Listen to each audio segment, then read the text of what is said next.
प्राप्त हो रहा है। यहाँ पर हर वर्ष चातुर्मास का सत्संग हो रहा है। कितने लोगों को लाभ मिल रहा है। वास्तव में इस जगह का असली सदुपयोग हो रहा है। तो आपको बहुत बहुत धन्यवाद, साधुवाद। अब देखिए, मैंने पहले एक दिन निवेदन किया था कि आज इस समय की आवश्यकता को देखते हुए बाल संस्कार की बहुत ज़्यादा आवश्यकता है। पाश्चात्य संस्कृति की चकाचौंध के अंदर हम लोग इस तरह से बह गए हैं कि अपनी सभ्यता को, अपनी संस्कृति को हम लोग भूल ही गए। हमें अपनी संस्कृति को अपनाना चाहिए, अपनी सभ्यता को अपनाना चाहिए। इसके लिए बालकों को संस्कार की आवश्यकता है। घर में माँ बाप अपने बालकों को संस्कार देवे, और स्कूलों में संस्कार वो तो आजकल मिलता नहीं है। पुराने जमाने में गुरुकुल होता था, तो गुरुकुल के अंदर ऐसे संस्कार दिए जाते थे। आजकल तो ऐसे विद्यालय हो गए हैं कि उसके अंदर ग से गणेश पढ़ाओ तो कहते हैं कि नहीं नहीं, इससे तो क्या होता है, ये धर्म निरपेक्षता नहीं है, ये तो एक धर्म का पक्ष लेना हो रहा है। ऐसी ऐसी बातें कर रहे हैं। ग से गणित मत पढ़ाओ, बोलते ग से गधा पढ़ाओ। अब आप सोचिए, जहाँ पर ग से गधा पढ़ाया जाता होगा वहाँ पर बालकों को कैसे संस्कार मिलेगा। संस्कार की अति आवश्यकता है बालकों को। और आजकल घर में भी माँ बाप संस्कार नहीं दे पा रहे हैं। घर में बच्चे या तो टीवी में लगे रहेंगे या मोबाइल में लगे रहेंगे। पहले टीवी में ज़्यादा लगते थे और अब तो मोबाइल में ऐसे ऐसे गेम आ गए हैं कि बस उस गेम में ही लगे रहते हैं। क्या क्या नाम है गेमों के, पबजी कोई गेम है, बस पबजी में ही लगे रहते हैं। ऐसे गेम के द्वारा बच्चे लोग पढ़ाई से दूर हो रहे हैं और संस्कार से दूर हो रहे हैं, सभ्यता से दूर हो रहे हैं। इसलिए आप लोगों से निवेदन है कि बच्चों को कम से कम टीवी देखने दो, कम से कम मोबाइल चलाने दो। अगर नहीं चलाने दो तो सबसे बढ़िया है, लेकिन बच्चे मानेंगे नहीं तो थोड़ा कम करवाइए। आप बच्चों को अच्छे संस्कार दीजिए। अगर आप संस्कार नहीं दे सकते हैं तो हम तैयार हैं, हमारी ओर से हम प्रयास करेंगे। हमारी ओर से हम बच्चों को अच्छी अच्छी पौराणिक बातें बताएंगे, सभ्यता की, संस्कार की बातें बताएंगे। देखिए, बचपन में जो संस्कार पड़ जाते हैं वो अंत तक रहते हैं। इसलिए बच्चों को आप संस्कार दिलाएं। तो मेरा विचार है कि हर रविवार को शाम को 5 से 6 बजे बाल संस्कार का आयोजन रखेंगे। तो अब ये जो रविवार आ रहा है, कल ही रविवार है, तो आप लोगों से निवेदन है आप अपने बच्चों को अपने साथ लेकर के आएं। ऐसा नहीं कि बच्चों को भेज देंगे, माता पिता स्वयं साथ में आएं और आप भी देखें कि बच्चों को क्या सिखाया जा रहा है।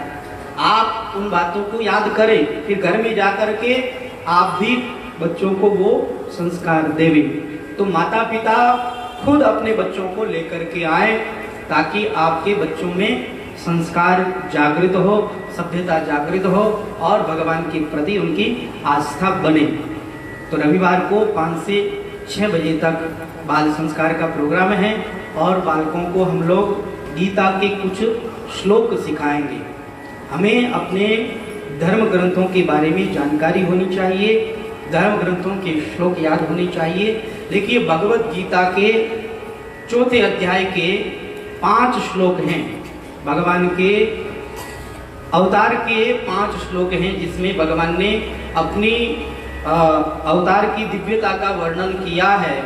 भगवान क्यों प्रकट होते हैं, भगवान ने अपने प्रकट होने का कारण बताया है। तो ये 5 श्लोक हैं।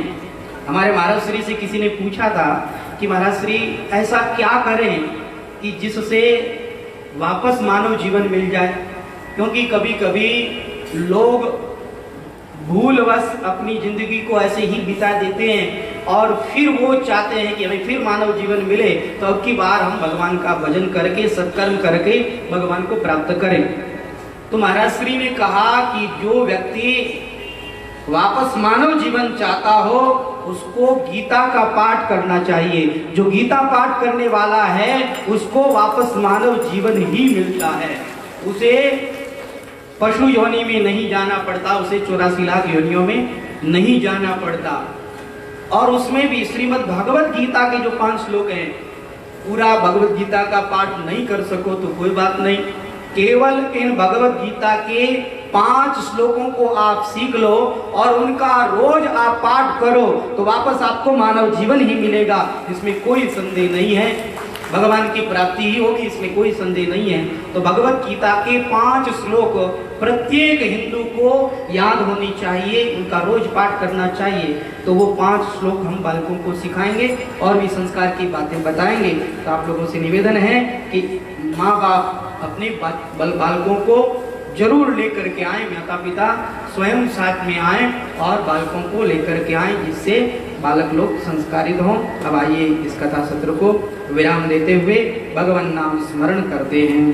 मेरो राधा रमण गिरधारी, ओ गिरधारी श्याम बनवारी, राधा रमण गिरधारी, गिरधारी श्याम बनवारी, मेरो राधा रमण गिरधारी, गिरधारी श्याम बनवारी, मेरो राधा रमण गिरधारी, गिरधारी श्याम बनवारी, मेरो राधा रमण गिरधारी, मेरो राधा रमण गिरधारी, गिरधारी श्याम बनवारी, गिरधारी श्याम बनवारी, मेरो राधा रमण गिरधारी, गिरधारी श्याम बनवारी, मेरो राधा रमण गिरधारी, गिरधारी श्याम बनवारी, मेरो राधा रमण गिरधारी, मेरो राधा रमण गिरधारी, गिरधारी श्याम बनवारी, गिरधारी श्याम बनवारी, मेरो राधा रमण गिरधारी, गिरधारी श्याम बनवारी, मेरो राधा रमण गिरधारी, गिरधारी श्याम बनवारी, मेरो राधा रमण गिरधारी, गिरधारी श्याम बनवारी, मेरो राधा रमण गिरधारी, गिरधारी श्याम बनवारी, गिरधारी श्याम बनवारी, गिरधारी श्याम बनवारी। कर्पूर गौरम करुणावतारम संसार सारम भुजगेन्द्रहारम सदा वसंतम हृदयारविंदे भवं भवानी सहितं नमामि।